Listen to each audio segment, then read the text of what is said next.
오늘도 우리가 함께 읽은 이 열왕기하서 2장에 있는 이 말씀을 통해서 하나님께서 주시는 은혜를 우리가 함께 나누기를 원합니다. 이 열왕기하서 2장에는요, 이 엘리야 선지자, 이 엘리야 선지자의 후계자이기도 하고 제자였던 이 엘리사 선지자가 이제 선지자로 세워지는 그런 장면들이 기록되어 있고요. 또 그 사역의 이 첫 번째 사건, 이 첫 사역의 모습을 기록을 하고 있는 것을 보게 됩니다. 여러분, 이 엘리사 선지자의 사역을 우리가 먼저 이해를 하려면 그 시대 시대적인 상황, 또 그 시대 영적인 분위기를 우리가 먼저 알아야 됩니다. 왜냐하면 여러분, 이 선지자들의 사명이라는 것이 그 시대에 어떤 영적인 문제가 있을 때, 또 그 시대 사람들이 잘못된 길을 가고 있을 때 하나님이 그 선지자를 보낸 겁니다. 그래서 이 선지자의 말을 알아들으려면, 이 사역을 이해하려면 그 시대에 왜 이런 일이 생겼는지를 먼저 우리가 알아야 되는 것이죠. 그래야 이 선지자들이 하는 말이 무슨 뜻인지, 하나님이 왜 그 선지자를 보낸지를 이해할 수 있게 되어지는 것입니다.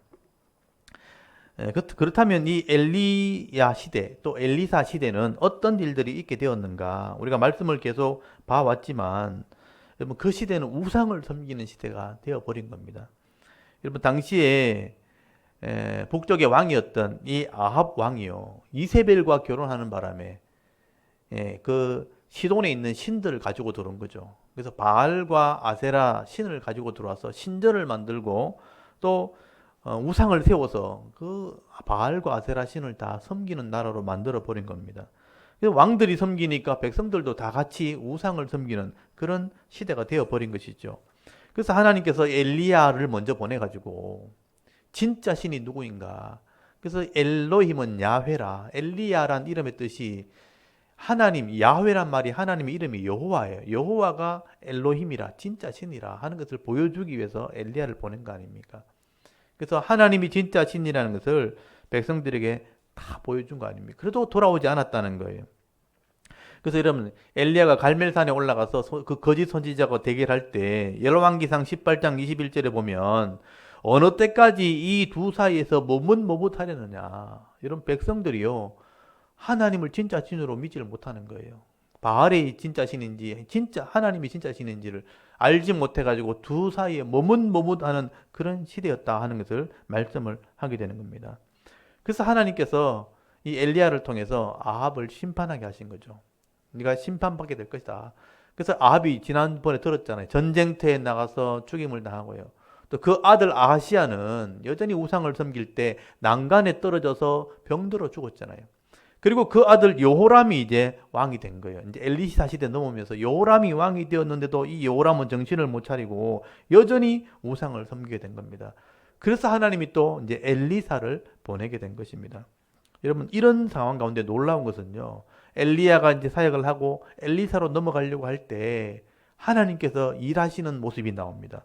여러분, 하나님은 엘리야 선지자를 통해서 많은 하나님의 일꾼들을 세우는 일들을 하게 됩니다. 그래서 오늘 본문을 잘 보시면요, 엘리야가 가는 곳마다 선지자의 제자들이란 말이 나와요. 옛날에는 선지자의 생도들, 요즘 말로 하면 신학생들. 이 열왕기 상서에는 전혀 나오지 않던 이야기가 열왕기 하서부터 나오게 된다는 얘기는 엘리야를 통해서 하나님께서 이런 많은 일꾼들을 양육을 하겠다는 것입니다. 그래서 가는 곳마다 엘리야는 하나님 말씀을 다시 가르쳤고요, 또 헌신된 일꾼들을 하나씩 키우기 시작한 것입니다. 근데 엘리야는 나이가 이제 많이 든 거예요. 나이가 들었고 이제 사명을 감당하고 할 때까지 다 감당하고 난 뒤에 이제 마무리를 할 때가 된 겁니다. 그때 이제 엘리야에 대한 소문이 나기를 오늘 본문에 보시면 이 엘리야는 하나님 데려가실 거다, 그런 소문이 난 거예요. 그리고 엘리야는 하나님 데려가실 때 그냥 데려가시는 것이 아니고 회오리 바람이 불어와서 엘리야를 죽음을 맛보지 않고 그냥 하늘로 데리고 갈 거다, 이런 소문들이 그 땅에 퍼지게 된 겁니다. 왜 하나님께서 이런 엘리야를 사명 감당하게 되었을 때 특이한 방법으로 데려가시는가? 여러분, 엘리야가 죽음을 맛보지 않고 하늘로 올라가는 그런 모습들을 만약에 사람들이 본다면요, 눈에 보이지 않는 이런 하나님 나라가 실제 있다는 것을 이제 보여주게 되는 거예요.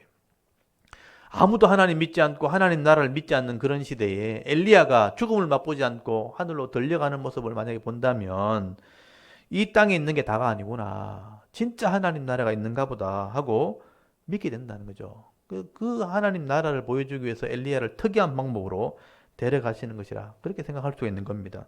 그래서 하나님께서는요, 이 엘리야를 죽음을 맛보지 않고 또 하늘로 데려가시는 소문을 사람들이 듣게 만들었다는 거예요. 그래서 오늘 본문에 잘 보시면요, 이 엘리야는요, 이제 선지자의 제자들에게 마지막 인사를 하는 장면이 나옵니다. 그래서 이제 지나가는 곳마다 선지자의 제자들을 만나서 이제 작별을 하게 되는데, 여러분 오늘 2절부터 한번 보십시오. 2절에 보시면 이 엘리야가 원래 갈멜산에 있었어요. 갈멜산에 있다가 길갈로 내려가게 됩니다. 그래서 길갈에 내려갔을 때 거기 보시면요, 그런 말씀이 나오죠. 2장 1절부터 한번 보십시오. 여호와께서 회오리 바람으로 엘리야를 하늘로 올리고자 하실 때에 이런 소문이 났다는 거죠. 엘리야가 엘리사와 더불어 길갈에 나가더니, 그리고 엘리야가 엘리사에게 이르되 청하건대 너는 여기 머물라. 여호와께서 나를 베델로 보내신다. 베델로 떠나게 됩니다. 이런 베델이 원래 금송아지가 있는 곳이죠. 금송아지를 섬기는 곳에 하나님 마지막으로 엘리야를 보내시게 됩니다. 근데 그곳에 가보니까 놀랍게도 많은 선지자의 제자들이 있었다라고 말씀을 하고 있습니다. 그래서 여기 보시면 3절에 베델에 있는 선지자의 제자들이 하고 나오잖아요. 이런 선지자의 제자들이 그 베델에 있었다는 거예요. 그 베델에서 엘리야와 이제 작별을 하게 됩니다. 그리고 이제 베델에서 또 어디로 가냐? 3절에 보시면요, 이제 하나님께서 여리고로 나를 보내신다. 이 베델이 산지 지역이고요. 여리고는 저기 밑에 요단 강가에 있는 그 사막 지역입니다. 그러니까 모래 땅이죠. 그래서 여리고로 보내게 되는 겁니다. 여리고로 떠나게 되는데 놀랍게도 여리고에 가도 거기 선지자의 제자들이 많이 있었다. 그래서 이제 그곳에 있는 많은 제자들이 엘리야와 엘리사를 보고 늘 하는 말이 뭐냐면, 엘리야가 지금 하늘로 올라갈 거라 들어보셨습니까? 소문을 들었습니까? 이렇게 물어보는 장면이 나오죠. 그러니까 엘리야의 성천에 관심이 있는 거예요. 그래서 엘리야는 여리고에서 이제 요단강을 건너가게 됩니다. 요단강을 건너가게 되는데 이때 놀라운 이적을 행하게 되죠. 겉옷을 벗어가지고 요단강을 이렇게 치니까 요단강이 멈춰서 갈라지게 되었다. 그래서 그 땅을 마른 땅을 지나게 되었다. 이적을 행하게 된 것이죠. 여러분 이것은 특별한 의미가 있습니다. 이 엘리야가 요단강을 이렇게 가르고 지나가는 표적은 요수아 때 요단강을 건너왔잖아요. 그런 의미가 있는 거죠. 그리고 모세 때 홍해를 가르고 지나왔잖아요. 그러니까 이 요수아가 요단강을 이렇게 마른 땅을 건넜던 것과 이 모세가 홍해를 마른 땅을 건넌 것과 똑같은 의미가 있는 거예요. 그러니까 죽었다가 살아난다는 세례에 대한 의미가 있다는 것입니다. 그래서 이곳이 세례를 주는 곳이 되는 것이죠. 세례라는 것은 하나님 백성의 표입니다. 그래서 요단강에서 세례를 받고 하나님 백성의 표를 얻으면 결국은 하나님 나라에 들어가게 되는 것이죠. 그러니까 하나님의 기업을 얻게 되는 것입니다. 그래서 엘리야가 요단강을 건너고 난 뒤에 바로 하늘나라로 성천하게 되는 거죠. 나중에 이곳이 세례요한이 세례 주는 곳이 되고요, 예수님이 세례 받으시는 곳이 됩니다. 그래서 예수님이 세례 받으시고 난 뒤에 하늘문이 열리면서 이는 내 사랑한 아들이라 예수님이 사역하실 것을 말씀하시죠. 그래서 예수님을 통해서 예수를 믿는 자들은 결국 하나님의 기업을 얻게 되는 것이죠. 그래서 이 세례라는 의미가 있는 곳이 바로 요단강이라는 곳이죠. 죽었다가 살아나는 곳, 새 생명을 얻는 곳, 그래서 하늘의 기업을 얻는 곳, 그게 바로 요단강의 의미가 되는 것이죠. 이렇게 엘리야는 사명을 감당하고 난 뒤에 이렇게 요단강을 건너서 성천하게 되는 일들이 일어나게 되는 것이죠. 그래서 이제 이 엘리야의 사역에 가는 길을 엘리사가 끝까지 이제 따라가게 되는 것입니다. 엘리사는 오늘 본문에 잘 보시면요, 여기 머물라 하니까요, 끝까지 따라가요. 그러니까 제자답게 끝까지 순종하는 겁니다. 따라간다는 게 무슨 얘기냐면 제자 된다라는 뜻이에요. 예수님께서 제자들에게 나를 따르라 이렇게 말씀하셨죠. 따라간다는 의미가 뭐냐면 제자 된다라는 의미예요. 사역을 감당한다는 뜻입니다. 그래서 머물라 할 때 엘리사는 따라가요. 그래서 길갈에서 베델로, 베델에서 여리고로, 여리고에서 요단강으로 끝까지 따라가게 되어질 때에 순종하겠다는 뜻입니다. 이 사명 감당하겠다. 그럴 때 엘리야가 물어봅니다. 내가 이제 하늘로 올라갈 텐데 내가 너에게 뭘 해주면 좋겠나 하고 물어보는 장면 나옵니다. 여러분 이 장면을 잘 보셔야 돼요. 거기 보시면요. 9절에 보면 나오죠. 건너매 엘리야가 엘리사에게 이르되 나를 니게로 데려감을 니게서 데려감을 당하기 전에 네가 내게 어떻게 할지를 구하라. 이런 말 나오죠. 내가 너에게 뭘 해줄까? 어떻게 할지를 구해라. 이 얘기는 엘리야에게 구한다는 거지만 사실은 하나님께 구하라는 거예요. 하나님께 네가 뭐가 필요한지를 한번 구해봐라. 그래서 엘리사가 유명한 기도 제목을 내놓죠. 당신이 성령이 하시는 역사가 갑절이나 내게 있게 하옵소서. 당신이 성령으로 사역했던 것에 갑절이 그런 역사하는 것이 내게 임했으면 좋겠습니다. 근데 우리가 이 엘리사의 기도 제목을 보면서 많은 사람이 오해를 하게 됩니다. 내가 능력 있게 달라. 보통 그렇게 오해하죠. 성령의 능력이 내게 갑절이나 임했으면 좋겠습니다. 이 말이 내가 능력 받게 하옵소서 이런 말로 오해를 하게 된 거죠. 여러분 능력 달라는 뜻이 아닙니다. 하나님의 사역이 더 힘들어진다는 그런 의미예요. 여러분 사실 이 말이 그 당시 영적 상황들을 좀 알고 이해를 하셔야 됩니다. 여러분 엘리야가 사역할 때는요. 엘리사가 사역할 때보다 그러니까 엘리사가 사역하는 게 엘리사의 사역보다 더 힘들어진다. 더 어려운 상황이 되어진다는 것을 말씀하게 되는 겁니다. 더 악한 왕이 나오고요. 더 강팍한 사람들과 영적인 싸움을 해야 될 일이 앞으로 있게 될 거다. 그래서는 하나님의 더 큰 은혜가 필요하다. 이런 뜻입니다. 그러니까 엘리야가 사역할 때 3년 6개월 동안 기근이 왔거든요. 가뭄이 왔다. 비가 멈췄어요. 근데 엘리사 때는요. 2배, 7년 동안 비가 멈춥니다. 상황이 더 힘들어지는 거죠. 여러분 상황이 더 힘들어지니까 사람들은 더 강팍해지고요. 악한 왕이 나오고 더 힘들어지고 더 어려운 시대가 되어진다는 것이죠. 그래서 여러분 엘리사가 사역했던 그런 성령의 사역보다 엘리사가 사역할 때는 더 큰 은혜가 필요합니다. 그런 의미가 되는 거예요. 이걸 좀 거꾸로 얘기하면 하나님 저에게 갑절의 성령의 능력을 주십시오라고 기도할 사람이라면 더 험악한 곳에 가서 일하겠습니다. 이런 뜻입니다. 갑절의 능력이 왜 필요하겠어요? 더 센 사람하고 일해야 되니까, 더 싸워야 되니까. 그래서 그 능력이 필요하다는 거예요. 그래서 사실은요, 싸우지 않고 평안한 게 제일 좋은 거죠, 사실은요. 그래서 나에게 평안을 주십시오 하는 기도가 제일 좋은 기도입니다. 갑절의 영감 달라는 기도는요, 험악한 곳에 가겠다는 뜻이에요. 그런 기도 할 자신 있으면 하세요. 그렇지만 저는 은혜를 구하고 평화를 구하는 게 훨씬 낫습니다. 근데 엘리사 시대는 그만큼 험악한 시대였다는 것을 이 기도 제목을 통해서 보여주는 겁니다. 그래서 엘리야는 그만 사명을 다해서 올라가지만 엘리사 시대는 2배나 더 힘든 시대가 되었다. 그래서 갑절의 성령의 영감을 달라. 그런 역사를 내게 달라. 그렇게 간구합니다. 근데 엘리야가 그런 말 하죠. 이거 쉽지 않은 일이다. 왜냐하면 이 사역이 쉽지 않다는 거예요.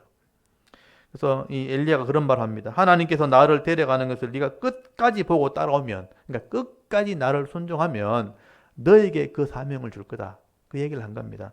그래서 하나님께서 주실 거다. 그래서 하나님께서 네게 사명 감당할 능력을 주실 거다. 그러니까 내가 데려가는 그 보는 것까지 끝까지 네가 따라와야 된다. 이 말을 하게 된 것이죠.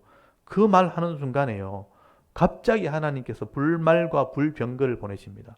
불로 된 말과 불로 된 병거를 마차죠. 불로 된 병거를 보내시면서 엘리야와 엘리사 사이를 떼어놓았다고 되어 있어요. 떼어놓고 그 다음에 회오리 바람이 불어온 겁니다. 그 원래 여리고라는 그 요단강 지역이 400m 밑에 그 강으로 이루어졌고요. 거기가 강바람이 불 때는 회오리 바람이 굉장히 많이 일어나는 곳입니다.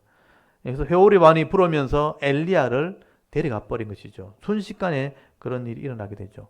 여기 불말과 불병거라는 것은 하나님의 사역자들, 천사들을 의미하는 겁니다. 그래서 여러분 스가랴서라는 성경이나 요한계시록에 보시면요, 여기 말들이 등장하고 병거들이 등장하게 되죠. 이 말들과 병거들은요, 하나님의 사역자들, 일꾼들을 말하는 겁니다.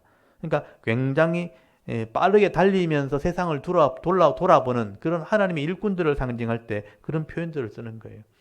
스가랴서 1장 8절에 보시면요, 거기 많은 말들이 나옵니다. 그래서 이 스가랴가 묻습니다. 하나님, 저 말들이 뭡니까? 그 천사에게 이런 질문을 하게 될 때 이는 여호와께서 땅에 두루 다니라고 보내신 자들이니라 이렇게 설명을 하는 장면이 나옵니다. 말과 병거들이 뭐냐? 이 땅을 두루 다리라고 보낸 하나님의 일꾼들이다. 당시에는 제일 빨리 움직이는 게 말이었어요, 말. 그래서 빠르게 움직이는 그런 일꾼들을 상징할 때 이런 말들이나 병거들을 사용했다는 것입니다. 그래서 하나님의 이 일꾼들, 천사들을 상징한다는 것이죠. 그래서 이 엘리야는요, 천사들을 통해서 하늘로 데려가신 것입니다. 그래서 그때 엘리사는요, 순식간에 이런 일이 벌어진 거예요. 불말과 불병거 천사들이 엘리야를 이제 엘리야와 엘리사 떼어놓고 그다음에 효고리바람을 통해서 하늘로 데려가 버리니까 이 엘리사는 아무런 능력도 받지 못하고 그냥 한 순식간에 엘리야가 사라져 버리니까 진짜 닭 쫓던 개가 그냥 지붕 쳐다보는 것처럼 멍하게 있는 거예요. 이런 갑절의 영감을 준다 해놨는데 아무것도 받지도 못했는데 엘리야는 사라져 버렸습니다. 지금 당장 지금 여호람 왕과 악한 사람들을 이렇게 대적을 하고 그들을 책망하는 말씀을 전해야 되는데 아무런 능력도 지금 받지를 못했다는 거예요. 그때 이 엘리사는요, 엘리야가 올라가면서 떨어뜨린 겉옷을 이제 줍게 됩니다. 그리고 하나님께 하소연을 하죠. 하나님, 아무것도 없는데 어떻게 일을 합니까? 하면서, 여러분 오늘 본문을 잘 보시면요, 엘리야가 한탄하는 장면이 나오죠. 거기 보면 12절에 엘리사가 보고 소리 지르되 내 아버지여, 내 아버지여, 이스라엘의 병거와 그 마병이여 하면서 우는 장면이 나와요. 한탄하는 거예요. 그래서 엘리야가 떨어뜨린 겉옷을 이렇게 주워가지고 요단강을 가서 이렇게 치면서 아버지 어디 갔습니까? 이렇게 스승님 엘리야가 없어지니까 내 아버지 어디 갔습니까? 내 마병이여, 내 능력이여 어디 갔습니까? 하면서 요단강을 때리는데 놀랍게도요, 한탄하면서 우는데 요단강이 갈라진 거예요. 이적이 나타나고 표적이 나타나게 됩니다. 본인도 깜짝 놀랐을 거예요. 나는 아무런 능력도 없는데 갑자기 물이 갈라지는 거죠. 여러분 이걸 보시면서요, 하나님의 능력이 뭔지를 아셔야 돼요. 여러분, 이 하나님의 능력이 내게 임한다고 할 때 무슨 전기가 통하듯이 내 몸이 뭐 사실 나무 떨듯이 떨고 막 기적이 나타나고 뭐 자빠지고 넘어지고 이렇게 임하는 게 아니라는 거예요. 만약에 이렇게 임한다면 그건 귀신 들린 거예요. 내 몸을 마음대로 하는 건 하나님이 아니에요. 성령이 아니에요.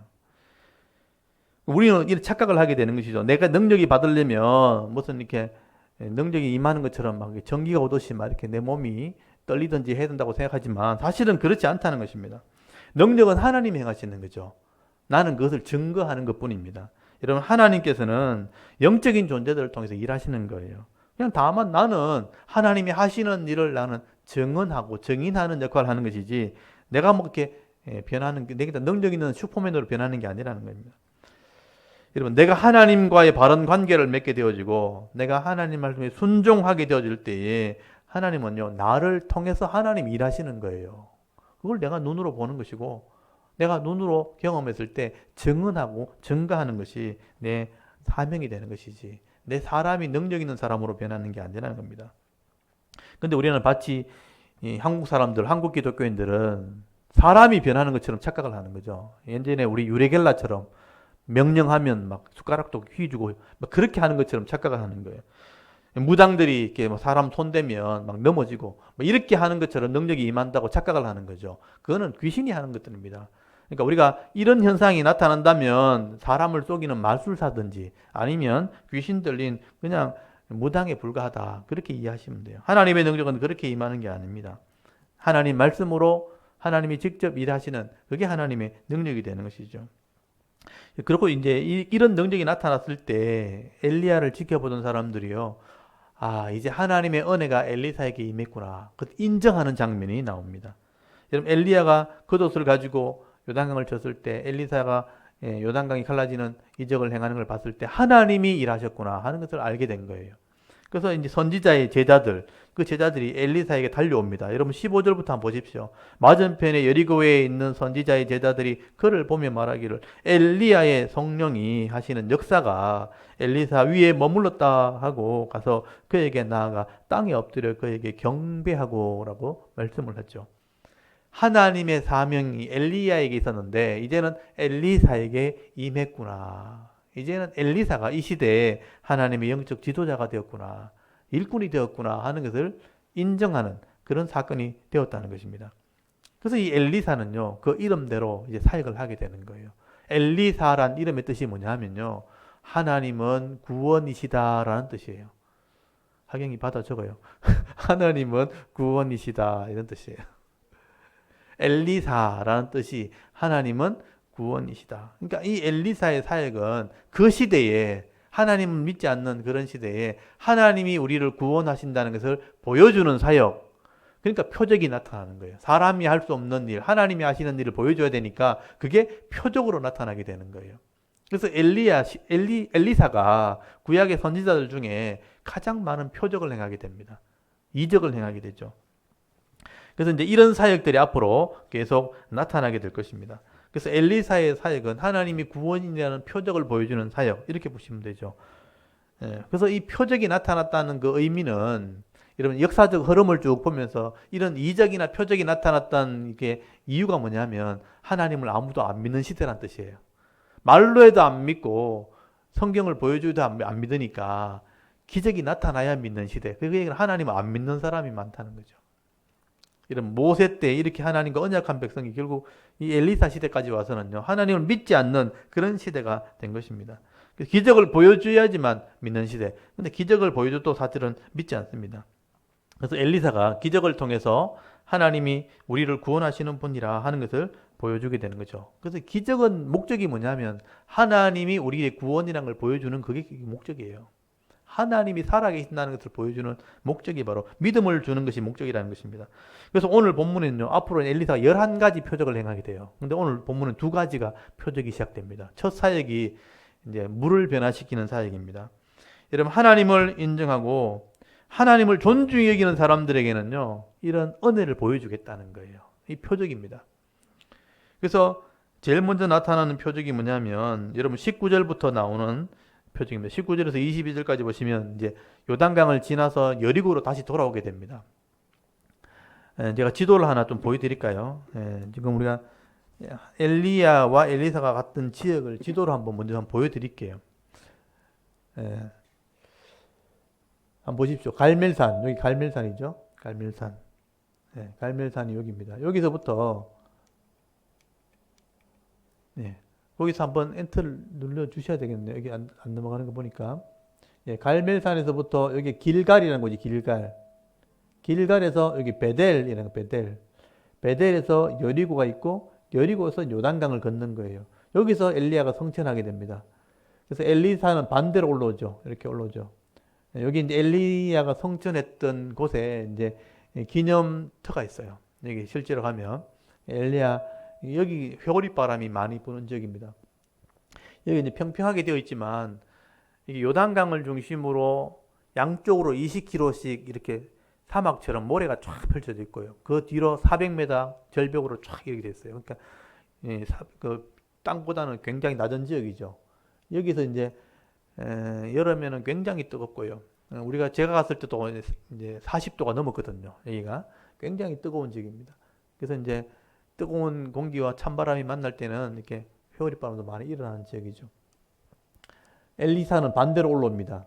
여리고에서 요단강을 건너서 여리고로 이제 오게 되는, 여리고에서 이제 첫 번째 기적을 행하게 되는 거예요.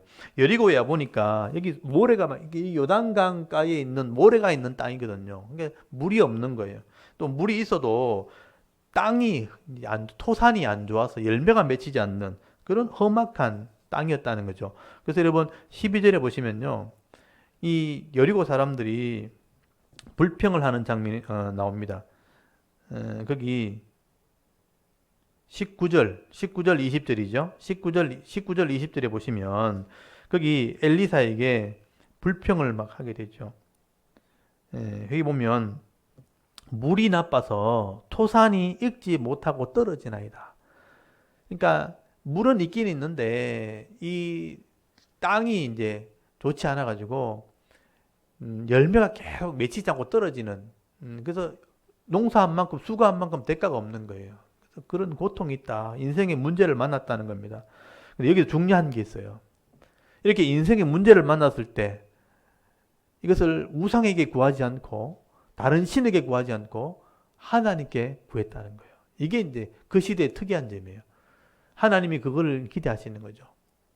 엘리사를 찾아와서 하나님께 이 문제를 구할 때 하나님을 존중히 여긴 겁니다. 엘리사, 하나님의 일꾼을 존중히 여기게 되어질 때에 하나님께서 그 표적을 통해서, 이적을 통해서 그 문제를 해결해 주시는 것이죠. 그래서 물이 나빠서 토산에, 땅에 열매가 맺히지 않으니까 아무것도 얻을 것이 없다.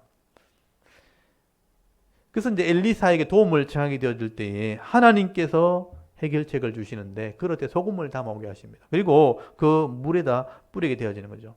하나님을 존중히 여기고 또 하나님의 일꾼을 우리가 존중히 여길 때 하나님께 해결책을 주시는데 물을 변화시켜 주시는 거예요. 물을 변화시키니까 땅이 변화되어지는 표적이 나타나게 된 겁니다. 그래서 그 땅에 열매가 맺히게 되었다. 그래서 여러분 거기 보시면요. 21절 보십시오. 엘리사가 물 근원으로 가서, 이 물 근원이 뭐냐면 샘이에요, 샘. 샘에 가가지고 소금을 그 가운데 던지며 이르되 여호와의 말씀이 내가 이 물을 고쳤으니 이로부터 다시는 죽음이나 열매 맺지 못함이 없을지니라 하셨느니라 하니 그 물이 엘리사가 한 말같이 고쳐져서 오늘에 이르렀다. 지금도 여리고에 가면 물이 철철철 흘러넘치는데 거기서 많은 열매들이 나오게 됩니다. 그때는 죽은 땅이었고 열매가 없는 땅이었는데 하나님이 기적을 행하시고 난 뒤에 하나님을 의지했더니 하나님께서 그 물을 변화시킨 거예요. 물을 변화시키니까 땅이 변화되었고 지금도 열매 맺는 땅이 되었다라고 말씀을 하게 되는 것을 보게 됩니다. 그곳에 지금 가보면요. 종려나무가 굉장히 많습니다. 그래서 이 여리고 성이 그때부터는요, 종려나무 성읍이 돼요. 종려나무가 있는 성읍이라. 그 종려나무에 열매가 있는데, 이게 야자나무, 그 종려나무, 대추 야자나무 열매인데요. 그 대추 야자나무 열매가 얼마나 맛있느냐면, 꿀처럼 달아요, 꿀처럼. 그래서 그거를 가나안 땅의 꿀과 젖과 꿀이 흐르는 땅에 살 때 그 꿀이 바로 대추 야자나무 열매를 말하는 겁니다. 야생에 있는 그런 벌꿀이 아니고. 제가 이 사진이 준비되어 있는지 모르겠는데 한번 엔터 한번 쳐주시겠어요? 지금 있는지 모르겠네요.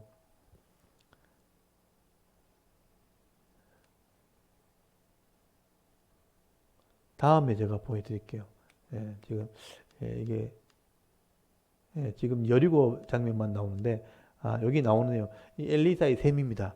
여기 엘리사의 샘인데 엘리사가 실제로 변화시켰다고 하는 그 샘의 물이 지금도 흘러내려요. 근데 이 물이 여기 보이는 여기 좀 보이네요. 여기 대추 야자나무 이런 이 대추 야자나무가 굉장히 많습니다. 이게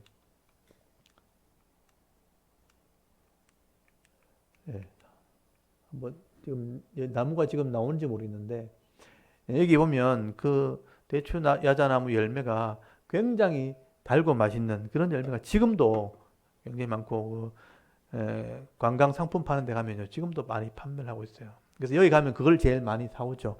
이 엘리사의 이 샘이 그러니까 물이 변화해서 생명을 얻게 하고 풍성함을 얻게 하는 이 사역은요 의미가 있는 겁니다. 이 첫 번째 사역이 바로 물이 변하는 거죠.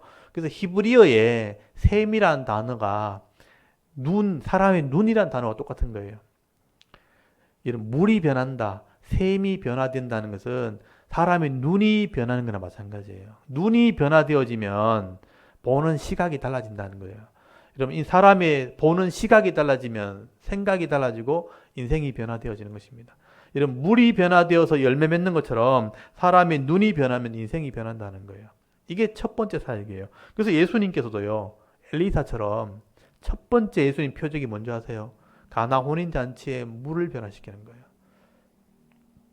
물이 변화되어서 포도주가 되게 하는 그 포도주가 되는 그 물이 변화되는 사건은 뭐냐면 눈이 변화되어서 새로운 것을 보게 된다는 그런 의미예요. 그래서 첫 사역이 굉장히 중요한 것이죠. 샘이 변화해서 생명을 얻게 했던 것처럼 사람의 눈이 변하면 인생이 변화되어진다. 하나님 나라를 보게 된다는 것이죠. 새로운 인생을 시작하는 것이죠. 이게 엘리사의 첫 번째 표적입니다. 보는 눈이 바뀌게 되는 거예요. 그 시대에 세상을 보는 눈이 하나님을 보는 눈으로 바뀌면 하나님의 열매를 맺게 되는 겁니다. 그게 첫 번째 표적이에요. 그리고 두 번째 표적이 뭐냐면 그들의 불신앙에 대한 책망입니다. 여러분 23절부터 25절까지 보시면 이제 여리고에서 베델로 올라가게 돼요. 베델로 올라왔을 때에 이 하나님을 이 무시하던 그런 이제 사람들이 심판을 받게 되는 거죠. 여리고는 하나님을 존중히 여겨가지고 죽은 땅이 생명을 얻게 되었는데 베델은요 우상을 섬기는 곳이거든요. 이 금송아지를 섬기는 곳이니까 하나님을 존중히 여기지 않습니다. 하나님을 믿지 않습니다. 그러니까 엘리사가 다시 그곳에 들어갔을 때도 여러분 사람들이 하나님을 믿지 않고 선지자를 존중히 여기지 않는 거예요. 그러니까 그런 모습들을 보고 자란 아이들이요. 아이들도 하나님을 존중히 여기지 않는 거예요. 그걸 심판하시는 장면이 나온 거죠. 여러분 아이들이 선지자가 왔는데 막 조롱을 하고 욕을 하는 장면이 나옵니다. 그래서 40명이 그 자리에서 죽게 됐다 하는 일들을 말씀을 하게 되는 거죠. 아이들이 뭐라 그런지 한번 보십시오. 거기 23절에 보시면요. 엘리사가 거기서 베델로 올라가더니 그가 길에서 올라갈 때 작은 아이들이니까 어린아이들이 성읍에서 나와 그를 조롱하여 이르되 대머리여 올라가라 대머리여 올라가라 그러면서 선지자를 조롱을 했다는 것입니다. 여러분 아마 엘리사가 머리가 조금 이렇게 앞에가 없었던 것 같아요. 그러니까 이 대머리에 올라가라는 말은 더 많이 빠져라 이런 뜻이에요. 이런 머리 빠진 사람한테 더 많이 빠져라 하면은 그 기분 나쁘거든요. 우리 식으로 표현하면 경상도 말로 하면 대머리 까지라 이런 뜻이거든요. 그러니까 어른을 존중히 여기지 않고 선지자를 존중히 여기는 시대가 되었다는 의미가 뭐냐면 어른들이 하나님을 섬기지 않고 선지자를 조롱을 하니까 아이들도 똑같이 그렇게 했다는 거죠. 그래서 이 아이들이요 40명이요 암콤이 나와가지고 그 자리에서 심판을 해버린. 여러분 이걸 읽어보면 하나님 왜 이렇게 무자비하시나라고 생각할지 모르지만 그 시대가 타락했다는 것을 얘기하는 거예요. 아이들이 타락할 만큼 여러분 노아 시대에 어린아이의 생각까지 타락하게 되었을 때 하나님이 그 시대에 심판했거든요. 소망이 없기 때문에. 그래서 이 아이들까지 타락하게 되었을 때 이 40명을 암콤을 통해서 심판하신 것입니다. 이 자녀들이 이렇게 죽임을 당했을 때 하나님이 경고하는 메시지가 있게 되어지는 것입니다. 부모들이 얼마나 잘못했으면 바른 본을 보이지 못했으면 이런 일이 일어났겠는가. 여러분 우리 시대도 많은 자녀들이 이렇게 죽임을 당하는 경우가 있잖아요. 얼마 전에 세월호가 우리가 침몰하는 바람에 많은 아이들이 죽었잖아요. 아이들이 죽었을 때 이 나라가 온 땅이 가슴 아파하고 힘들어했잖아요. 어른들이 잘못해서 그렇다고 우리가 본이 되지 못했다고 도움이 되지 못했다고. 이 아이들에 대한 죽음은 시대의 경고가 되어지는 것입니다. 여러분 어른들이 불신앙하고 교만하고 욕심부리고 자만하게 될 때 아이들이 이런 심판을 받게 되었다. 여러분 하나님을 존중하지 않는 그런 시대 이런 재앙이 임하게 되었다라고 말씀을 하게 되는 것이죠. 오늘 이 장면을 보면서 시대가 악하면요 이런 심판이 임하게 된다는 것을 두 번째 표적을 통해서 보여주고 있는 것입니다. 여러분 이 성도들은요 이렇게 보는 눈이 달라져야 되는 것입니다. 여러분 엘리야를 통해서 하나님께서 이런 표적을 보여주시고 엘리사를 통해서 이런 일을 하시는 것 성경을 보았다면 이 엘리야의 하나님과 엘리사의 하나님이 지금도 일하신다는 거예요. 이 하나님이 오늘도 여러 가지 표적을 통해서 사건을 통해서 우리에게 말씀을 하고 있다는 것을 여러분 기억할 수 있기를 바랍니다. 지금 이 나라와 또 이 민족이 이렇게 코로나 때문에 경제적인 어려움을 당하고 예배를 드리지 못하는 상황이 되었을 때 하나님께서 우리에게 말씀하시는 거죠. 우리가 잘 예배 드릴 수 있을 때, 평화로울 때, 우리가 마음껏 예배할 수 있을 때 하나님을 바로 섬기지 못했기 때문에 하나님을 존중히 여기지 못하고 또 말씀대로 순종하지 못했기 때문에 이런 어려움들을 하나님 주시는 겁니다. 이렇게 되었을 때 다시 한번 우리가 깨어나야 되는 것이죠. 그래서 시대에 보는 눈이 변화되어지고 하나님을 존중히 여기는 삶을 살게 되어질 때에 하나님의 살아계심을 경험할 수 있는 그런 은혜가 있기를 바랍니다. 오늘 이 엘리야의 사역과 이런 엘리사의 이런 사역하는 모습들을 보시면서요. 우리의 모습을 다시 한번 돌아볼 수 있기를 바랍니다. 엘리야를 통해서 하나님이 어떤 분인가 진짜 신인 것을 보여주셨고 엘리사를 통해서 하나님이 우리의 구원 되시는 분이라고들 증거하는 것처럼 오늘도 우리가 하나님을 믿는 성도로서 엘리야처럼 엘리사처럼 하나님을 보여주는 그런 사역을 감당할 수 있는 그런 성도들이 다 될 수 있기를 바랍니다. 성탄들을 이제 얼마 앞두고 이제 바로 예배드리지 못하는 그런 상황이 지금 되었을 때 이런 우리의 삶의 모습이 다시 한번 새로워지기를 바랍니다.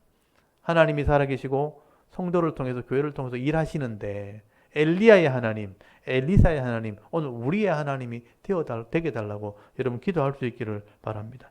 그래서 이 엘리사를 임했던 이 갑절의 영감을 하나님 우리에게 주셔서 또 우리가 하나님의 구원을 이렇게 땅에 보여주면서 우리가 정인의 사역을 감당할 수 있도록 또 전도와 선교의 사명을 감당할 수 있는 그런 믿음 있는 사역자들 또 사명자들이 다 될 수 있도록 여러분 기도하면서 이 사명 감당하면서 오늘 이 시대를 승리의 삶을 살아갈 수 있는 저와 여러분의 이런 영적인 모습들이 될 수 있기를 주의 이름으로 축원합니다. 아멘. 우리 잠깐 기도드리겠습니다. 하나님 오늘